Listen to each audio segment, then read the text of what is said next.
بسم اللہ الرحمن الرحیم۔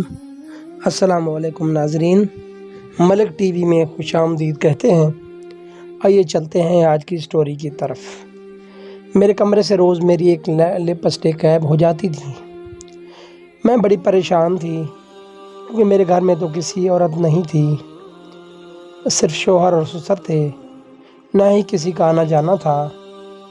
ایک دن رات میں پیٹ کے درد سے اٹھی تو مجھے سسر کے کمرے کی روشنی جلتی نظر آئی، اور جو ہی سسر کے کمرے میں جھانکا تو جان نکل گئی کہ وہاں تو میری نام عائشہ ہے اور ہم لوگ ایک متوسط گھرانے سے تعلق رکھتے ہیں۔ میرے چھوٹے بھائی کی پیدائش کے وقت میری ماں انتقال کر گئی تو ہم لوگوں کی تمام ذمہ داری میرے ابو پر آ گئی۔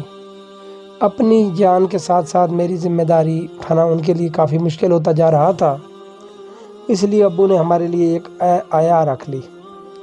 ویسے تو خاندان والوں نے بہت زیادہ بولا کہ تم دوسری شادی کر لو، لیکن میرے باپ نے ہم لوگوں کی خاطر دوسری شادی نہیں کی۔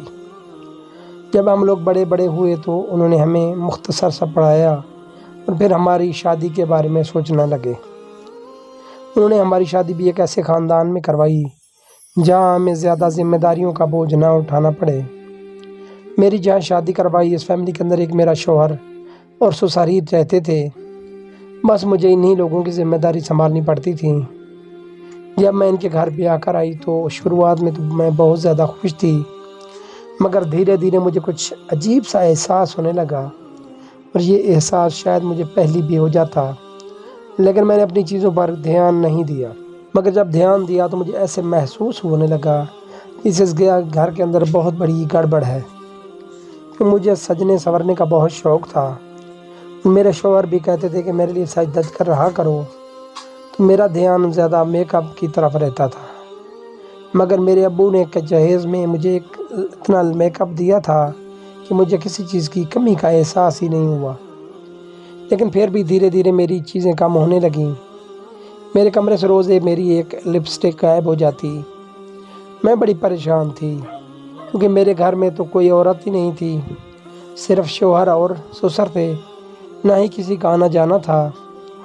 یہی بات سوچ کر میں کافی حیران بھی تھی۔ میں نے بہت بار اپنا ہی کمرہ چھان مارا تھا کہ کہیں میں رہی رکھ کر بھول گئی ہوں، لیکن یہ شاید میری بھول نہیں تھی۔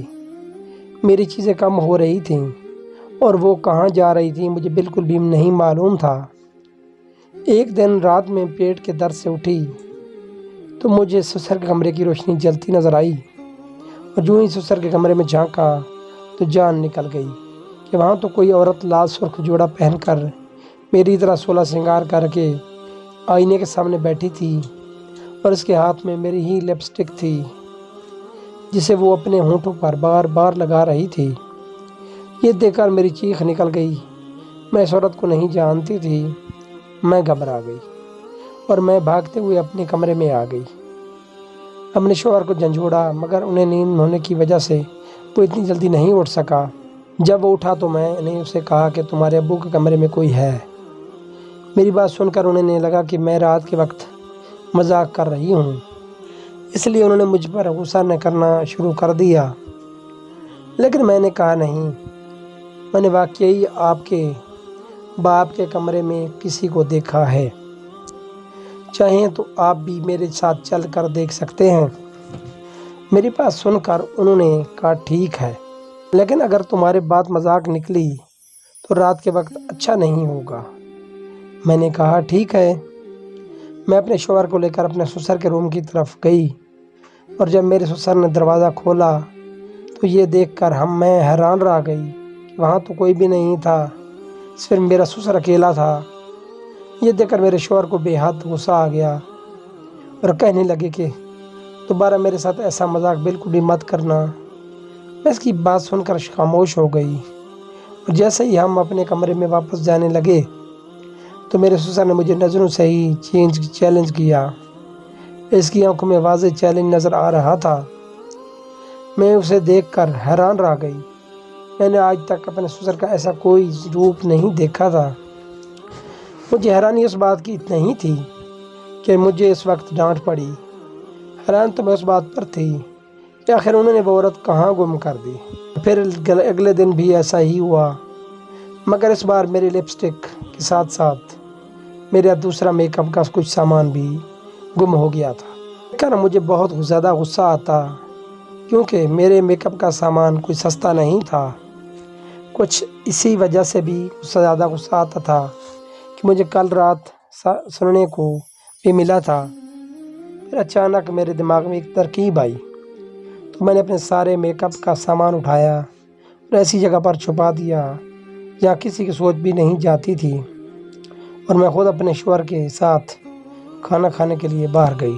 تو گھر پر صرف میرے سسر موجود تھے، لیکن جب ہم نے کھانا کھا کر واپس آئے تو میرے پورے کمرے کا حشر نشر ہو گیا تھا، جسے دیکھ کر میرے شوہر کو بہت زیادہ غصہ آیا اور وہ کہنے لگا کہ یہ سب کس نے کیا ہے۔ میں نے کہا مجھ سے کیا پوچھ رہے ہو، یہ سب کچھ کس نے کیا ہے؟ جب ہم دونوں گھر سے باہر گئے تھے تو یہ سب کچھ بالکل ٹھیک ٹھاک تھا۔ گھر پر پھر صرف سسر جی ہی تھے، آپ جا کر ان سے پوچھیں، انہیں ضرور معلوم ہوگا۔ میری بات سنتے ہی میرے شوہر اپنے ابو کے پاس گئے تو میرا سسر بڑا مظلوم بن کر یہ کہنے لگا کہ ابو مجھے معلوم نہیں ہے یہ سب کس نے کیا ہے۔ میں سو گیا تھا، مجھے ایسا لگ رہا تھا جیسے گھر میں کوئی اور گھس گیا ہے۔ اس کی بات سن کر میرا شوہر بڑا پریشان ہو گیا اور گھر کے زیورات اور کیش کی تلاشی لینے لگا، کہیں ہمارے گھر میں سچ مچ چوری نہ ہو گئی ہو۔ لیکن سب کچھ سلامت دیکھ کر ہم لوگ نے سکھ کا سانس لیا۔ لیکن میرے سسر نے جب دوبارہ مجھے چیلنج بھری نظروں سے دیکھا تو میں حیران رہ گئی۔ میں نے اپنے کمرے میں آ کر دیکھا تو وہاں پر میرے میک اپ کا سامان وہیں پر تھا جہاں پر میں نے چھپا کر رکھا تھا۔ اس کا مطلب صاف تھا، میرے کمرے میں اتنی زیادہ تہس نہس صرف میک اپ کو ڈھونڈنے کے لیے کی گئی ہے۔ اگلے دن میرے شوہر کی چھٹی تھی اور وہ سارا دن گھر میں سوتا رہتا تھا۔ جس دن وہ سارا دن گھر میں سوتا تھا پھر وہ رات کے وقت دوستوں کے ساتھ چلا جاتا یا پھر گھر میں ہی گپ شپ کرتا تھا۔ تو میں نے اپنے شوہر سے کہا کہ آج آپ دن میں سو جائیں، آج رات ہم لوگ ضرور باتیں کریں گے۔ میری بات سن کر میرے شوہر نے کہا ٹھیک ہے، ہم رات کو گھر کے معاملہ دیکھیں گے، ابھی فی الحال میں سو جاتا ہوں۔ وہ دن کے وقت سو گئے اور میں نے اپنے سارے میک اپ کا سامان کھول کر سامنے رکھ دیا، اور شام کے وقت میں نے دیکھا میرے سامان میں سے لپسٹک اور دوسرا میک اپ کا سامان گم تھا۔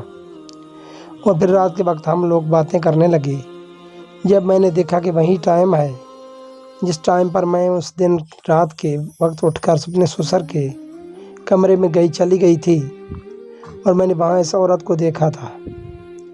اس وقت میں نے اپنے شوہر کو لے کر کمرے سے باہر آئی اور اپنے سسر کے کمرے کے باہر کھڑا کر دیا۔ میں نے اس وقت آپ کے ابو کے کمرے میں اس عورت کو دیکھا تھا۔ میرے شوہر نے جھانک کر میرے سسر کے کمرے میں دیکھا تو دوبارہ مجھ پر غصہ کرنے لگا اور کہنے لگا تم مجھے میرے باپ سے بدگمان کرنے کی کوشش کر رہی ہو۔ میرا ابو سو رہا ہے، لیکن جیسے ہی میری نظر اس کے پیروں پر پڑی گئی، یہ دیکھ کر میں حیران رہ گئی کہ میرے سسر کے پاؤں پر مہندی لگی ہوئی تھی۔ میں نے اپنے شوہر سے کہا کہ اب اپنے باپ کے پیروں کی طرف دیکھیں۔ اس نے دیکھا کہ ان کے باپ کے پیروں میں مہندی لگی ہوئی تھی، تو وہ اور زیادہ غصہ کرنے لگے اور کہنے لگے کہ میرے باپ کے پاؤں پر زخم آئے تھے، اسی وجہ سے انہوں نے مہندی لگا لی تھی تاکہ پاؤں کو ٹھنڈک ملے۔ یہ سن کر مجھے بہت زیادہ غصہ آیا اور میں نے کہا کہ آپ کے باپ کے کمرے میں کوئی عورت ہے۔ میرے اور شوہر کے درمیان اس بات کو لے کر بڑا جھگڑا ہو گیا اور میں نے کہا کہ میں کسی اور کمرے میں رہنے کے لیے جا رہی ہوں اور اپنا سامان بھی لے کر جا رہی ہوں۔ میں نے کوئی فالتو سامان نہیں لیا، بس اپنے میک اپ کا سامان اٹھا کر دوسرے کمرے میں چلی گئی۔ اگلے دن رات کے وقت میرا شوہر بھاگتا ہوا میرے کمرے میں آ گیا، بس کی حالت بھی بالکل ویسی ہی ہو رہی تھی جیسے میری۔ اس رات میں اپنے سسر کے کمرے میں کسی عورت کو دیکھ کر ہوئی تھی۔ میں نے اپنے شوہر سے پوچھا کہ آپ نے بھی اپنے ابو کے کمرے میں کسی عورت کو دیکھا ہے؟ تو وہ کہنے لگے کہ نہیں، میں نے کسی عورت کو نہیں دیکھا۔ بلکہ میں نے جس کو دیکھا ہے اگر تم واقعی میں اس کو دیکھ لو گی تو تمہارے پیروں تلے سے زمین نکل جائے گی۔ ان کی بات سن کر میں حیران رہ گئی۔ اللہ وہ ایسے بھی کس انسان کی بات کر رہا ہے؟ میں نے کہا ٹھیک ہے، میرے ساتھ چلیں، میں بھی دیکھوں اگر آپ کس کی بات کر رہے ہیں۔ جب ہم دونوں اپنے سسر کے کمرے میں کے سامنے جا کر رکے تو میری جان نکل گئی۔ اس عورت نے جب اپنا چہرہ ہم لوگوں کی طرف موڑا تو میں نے دیکھا کہ وہ کوئی اور نہیں بلکہ میرا اپنا سسر ہے۔ اس سے پہلے کہ میری چیخ نکلتی، میرے شوہر نے میرے منہ پر ہاتھ رکھ دیا اور کہنے لگا کہ چیخنے کی ضرورت نہیں ہے، نہ ہی ڈرنے کی ضرورت ہے۔ میں تو بس اس لیے ڈر گیا تھا کہ میں نے اپنے باپ کا یہ روپ سالوں بعد دوبارہ دیکھا تھا۔ میں نے کہا کیا تمہیں معلوم ہے تمہارا باپ یہ کام کرتا ہے؟ تو وہ کہنے لگا نہیں، مجھے یہ سب کچھ پتہ نہیں، کیونکہ بہت سال پہلے میرے باپ کو ایک دماغی بیماری ہوئی تھی جس میں وہ خود کو عورت سمجھنے لگ جاتے تھے اور رات کے وقت میک اپ کر کے سو جاتے۔ پھر جب ان کی بیماری بڑھتی ہے تو یہ دن کے وقت بھی خود کو عورت ہی سمجھتے تھے، مگر ہم لوگوں نے اپنے باپ کا علاج کروایا تو وہ ٹھیک ہو گئے تھے، لیکن لگتا ہے کہ یہ بیماری انہیں اب دوبارہ ہو گئی ہے۔ تو میں نے کہا اگر واقعی میں یہ آپ کے باپ ہیں، کوئی بیماری ہے تو صبح ہی انہیں علاج کے لیے ہسپتال لے جائیں۔ تو انہوں نے کہا کہ اب پہلے مجھے معلوم نہیں تھا، لیکن اب مجھے ان کی بیماری کے بارے میں معلوم ہے تو میں ان کا علاج کروانے کے لیے کوئی بندوبست کرتا ہوں۔ اس کی بات سن کر مجھے سکون مل گیا، ورنہ مجھے تو لگ رہا تھا کہ گھر میں کوئی بھوت یا آسیب ہے۔